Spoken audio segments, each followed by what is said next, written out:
কি খবর দোস্ত? অনেকদিন পর দেখা, কই থেকে আসলু রে? কেমন আছিস? ভাল নাই রে দোস্ত।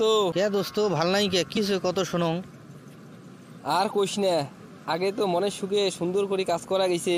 এখন যে রিপোর্ট দেওয়া লাগে কাজের, রিপোর্ট দিতে দিতে এখন কাজে আর হয় না। এখন কাজ না করার ফলে কোম্পানি মনে হয় আমাকে ছাটাই করে দিবে রে। দোস্ত, এই হলো তোর অবস্থা? তাহলে শোন, তোকে একটা গল্প শোনাং রে। একটা কোম্পানির কাজ করছিল এক মৌমাছি, বুঝলু। প্রতিদিন সকাল 9টায় ঠিক সময় মতো আসছিল। কারোর সাথে কোনো গল্প নাই, সময় নষ্ট করে না, নিজের কাজ খুব মন দিয়ে করছিল। তার কাজের মান পরিমাণ দুটাই খুব অসাধারণ ছিল রে। তার পরিশ্রমে কোম্পানির উৎপাদনও বাড়ি গেছে, আর আর ওই নিজের মনের আনন্দেও কাজ করছিল। এখন অফিসের সিইও ছিল বাঘমশাই। ওই একদিন অবাক হয়ে ভাবিল কি জানিস, এই মৌমাছিটা তো কোনো সুপারভিশন ছাড়াই খুব কাজ করে। যদি এর উপর একজন সুপারভাইজার দেওয়া হয় তাহলে তো উৎপাদন মনে হয় আরও বাড়বে রে, বুঝলু। এখন বাঘ কি করিল জানিস? মৌমাছির সুপারভাইজার হিসেবে ওই গোবরে পোকাকে নিয়োগ দিল। গোবরে পোকা বহু বছর ধরে কর্পোরেট দুনিয়ায় কাজ করতেছে, রিপোর্ট লেখালেখি করে, বিশ্লেষণ করে, ওই খুব অভিজ্ঞ। এখন গোবরে পোকা করিল কি, অফিসে ঢুকেই দেখে যে উপস্থিত রেজিস্টার নাই। এখন ওই বলতেছে যে এখানে উপস্থিত রেজিস্টার নাই, এখানে একটা ডিজিটাল অ্যাটেন্ডেন্স সিস্টেম করতে হবে। এখন কিছুদিনের মধ্যেই সে বুঝলো যে তার রিপোর্ট তৈরি করা লাগে, এই জন্য একজন সহকারী তার দরকার। তাই নিয়োগ দিল সে, মনে কর যে পতেঙ্গাকে, বুঝলু। এখন ফোন কল মনিটর করবে, ফাইল সাজাইবে, নথিপত্র গুছিয়ে রাখবে। এখন মনে কর সব কিছু গোছালোভাবে হবে। এখন বাঘমশাই এগুলো দেখিয়ে খুব খুশি। গোবরে পোকা তাকে প্রতিদিন সুন্দর গ্রাফ বিশ্লেষণ করে দেয়, রিপোর্ট দেয়, বুঝিস নাই। এখন বাঘমশাই এলে দেখিয়ে খুব খুশি। বাঘমশাই মনে কর যে বোর্ড মিটিংয়ে যায় এগুলো পেশ করে আর বাহবা পায়।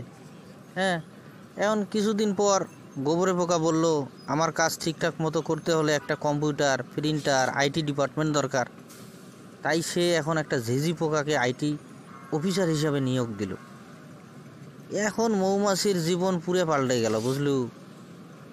যে মৌমাছি আগে গুনগুন করি আনন্দে কাজ করতো, এখন সারাক্ষণ মনে করছে ফর্ম পূরণ করা, রিপোর্ট লেখা, মিটিংয়ের মধ্যে ডুবে থাকা। এখন এর কাজের সময় আছে, কাজও করে কম, সারাদিন রিপোর্ট করে। এখন উৎপাদনও কমে গেল। এখন মনে কর যে বাঘ বুঝলো, মানে সিও মশাই, কিছু একটা গোলমাল হয়েছে। তাই সে সিদ্ধান্ত নিল মৌমাছির বিভাগকে আলাদা ডিপার্টমেন্ট বানিয়ে একজন প্রধান নিয়োগ দিতে হবে, বুঝলু। এখন প্রধান হিসেবে নিয়োগ পাইল প্রজাপতি মশাই। প্রথম দিনেই সে নিজের জন্যে বিলাসবহুল চেয়ার, কার্পেট আর সাজানো অফিস অর্ডার দিল। তাকে তো বসতে হবে। এখন তারপর কিছুদিন পর কইল, আমার একটা ব্যক্তিগত সহকারী দরকার। মনে কর যে নিজের সেই পুরানা বন্ধু ড্রাগন ফ্লাইকে মনে কর যে সহকারী বানাইল, বুঝলু। এখন ধীরে ধীরে মৌমাছি অফিসের পরিবেশ পাল্টে গেল। যেখানে মৌমাছি আনন্দে হাসি খেলি কাজ করছিল, এখন ওই মুখ গোমরা করে বসে থাকে, গোমরা করে কাজ করে। এখন প্রজাপতি মনে কর যে বাঘ কইল, কাজের পরিবেশ উন্নয়নের জন্য একটা স্টাডি দরকার। বাঘ রাজি হইল। এখন মনে কর যে বিখ্যাত কনসালটেন্ট মনে কর যে পেশাকে নিয়োগ দেওয়া হলো আবার অফিসে এগুলো বিশ্লেষণের জন্য।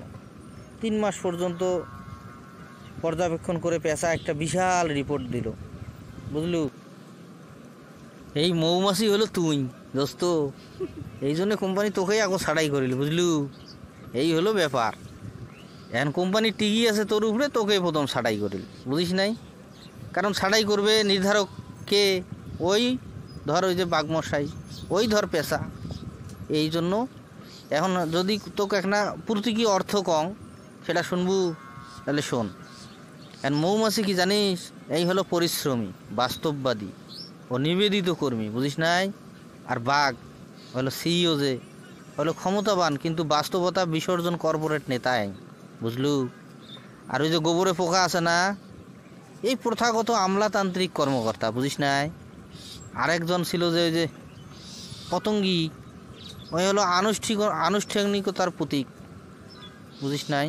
আর হলো আরেক আইটির যে হেড ছিল ঝিঝি পোকা, ওই হলো মনে কর যে প্রযুক্তি নির্ভর, বুঝছিস, কিন্তু অকার্যকর সিস্টেম। প্রযুক্তিতে ভরা কিন্তু বুঝলু, কিন্তু মনে কর যে সিস্টেম তার অকার্যকর। আরেকজন ছিল না প্রজাপতি, ডিপার্টমেন্ট হেড, ওই হলো চাকচিক্যে ভরা, কিন্তু ওর নেতৃত্বর কোনো ফল নাই। আরেকটা ছিল কি পেশা, এই পেশাই হলো সকল সমস্যার মূল রে। এই যা বুদ্ধিমান, খুব পরামর্শদাতা, আর এর পরামর্শ এর সমাধানেই কিন্তু কোম্পানির ধ্বংস শুরু হল বুঝলু। তাহলে চিন্তা করিস না, তোর অ্যাডে না হয় আর একটি হবি, ঠিক আছে? ওই চিন্তা করিয়ে জীবন শেষ করা যাওয়ার নয়, যে কদিন করা যায় কর, না হলে অন্যটা ট্রাই কর, না হলে একটা ব্যবসা দে রে, ব্যবসাতে খুব ভালো চলবে, খুব ভালো চলবে।